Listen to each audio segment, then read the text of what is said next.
you're going to train every 72 hours. You find that impossible or you're so addicted to the gym, then don't train any more frequently than every 48 hours. Every third day. You would start on a Monday. Take Tuesday and Wednesday off, train Thursday. Take Friday and Saturday off, train Sunday. The next week you would not work out on Monday, by the way. You would take Monday and Tuesday off, train Wednesday, every 72 hours. Now, on Monday you're going to work your chest first. For your chest, you start out with a set of flat bench dumbbell flies or pec deck. You have an option there. Followed immediately by a set of close grip inclines, preferably on some kind of a guided mechanism like a Smith machine.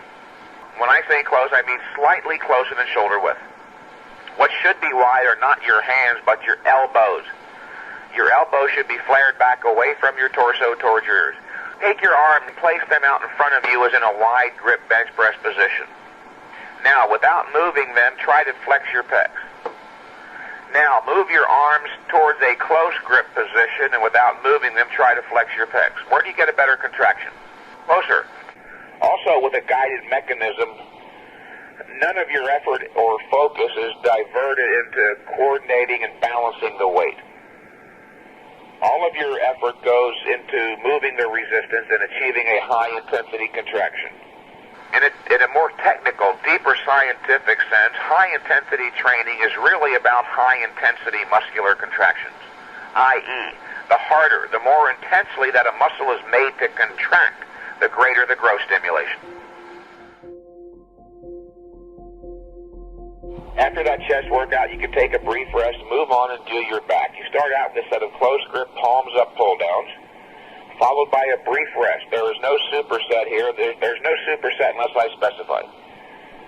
Take a brief rest after the close grip, palms up, pull downs. Do a set of either bent over barbell rows. If that bothers your lower back, then use some kind of a seated machine row or one-arm dumbbell rows. Followed by a brief rest and a set of shrugs, preferably on one of those universal type bench press machines where you can stand in the middle of the two handles. If you don't have one of those, use dumbbells. If you don't have heavy enough dumbbells, use a barbell. That's your first day's workout. Only 5 sets total. Is that enough, you might be wondering? Well, you won't know until the next time you do that workout. How do we evaluate progress? In terms of strength increases.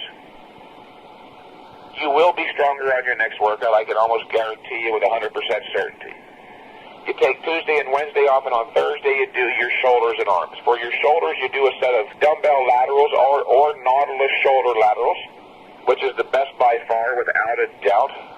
If you don't have the Nautilus shoulder lateral, you're probably best off using dumbbells. The Nautilus shoulder lateral is very good. But like any other tool, if you don't use it properly, you won't get full benefit. You've got to be very careful there and make sure that you set the seat at the right height. You set your seat on that Nautilus shoulder lateral machine so that when you look over either your left or right shoulder, you see that the center of your shoulder is in line with the center of the Nautilus cam, which will be designated by a red dot or a raised portion on the plastic. And keep your elbows as far back as you can. Write that down in large. Keep the elbows pulled back, way back. After you do your laterals, you take a brief rest to move on to do your rear delts. For your rear delts, I would suggest if you have one available, you use the pec deck in reverse. Work your rear delts on the pec deck, sitting in there backwards.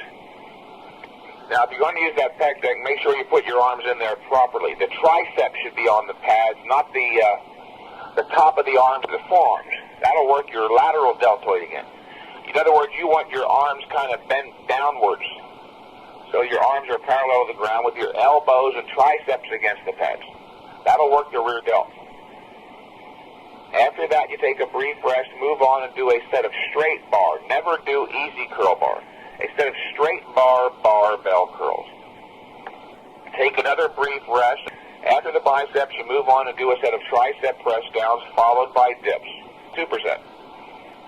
Okay, that's your second day's workout. Then you take Friday and Saturday off, and on Sunday you do your legs.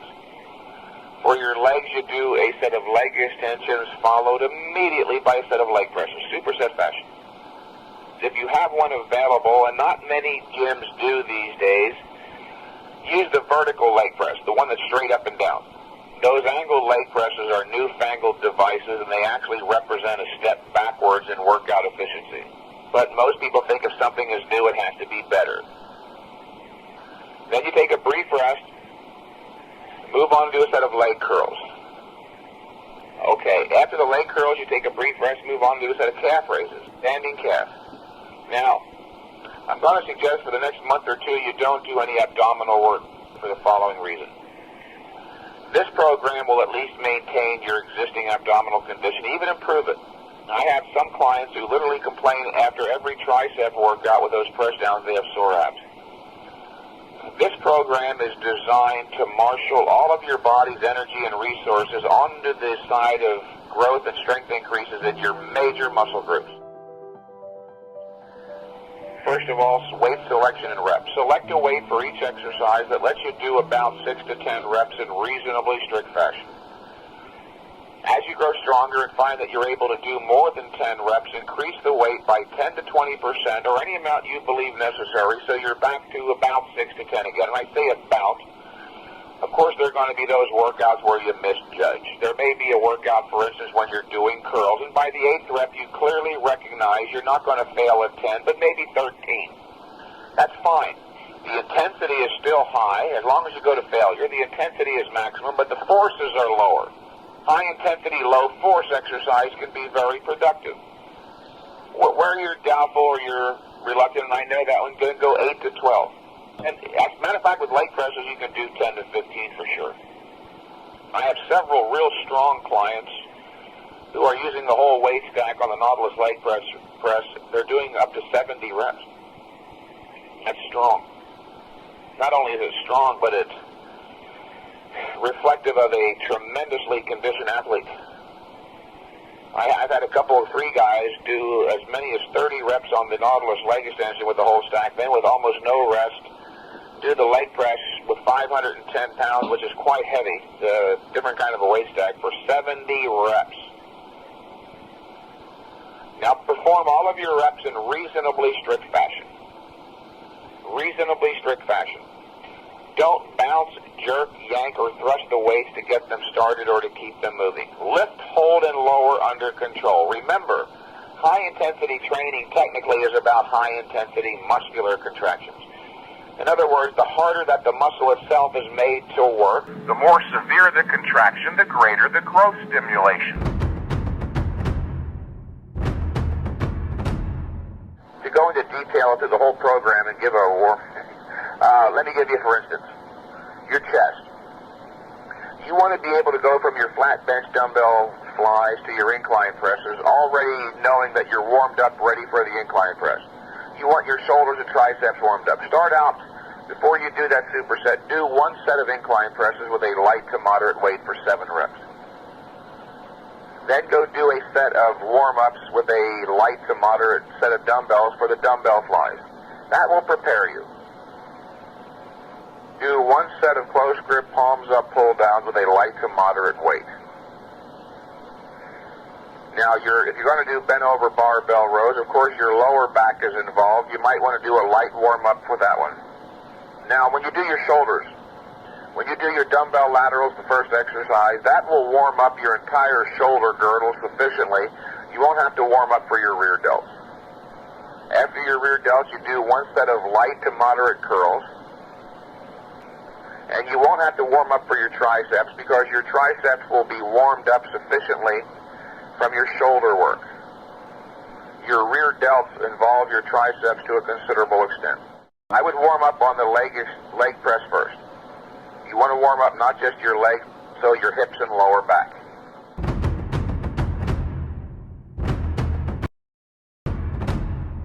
When I first started training people several years ago, I had them all doing forced reps and negatives every set of every workout, and almost nobody was gaining satisfactorily. That's when I came to understand much more clearly just how demanding high-intensity training really is. That the body has a strictly limited recovery ability or adaptive capacity. You've got to be very careful.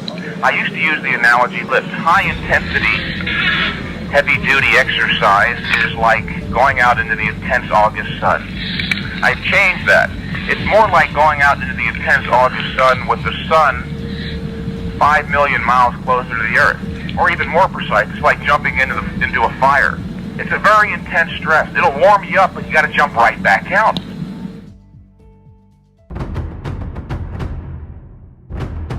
Yeah, now I want you to keep a progress chart.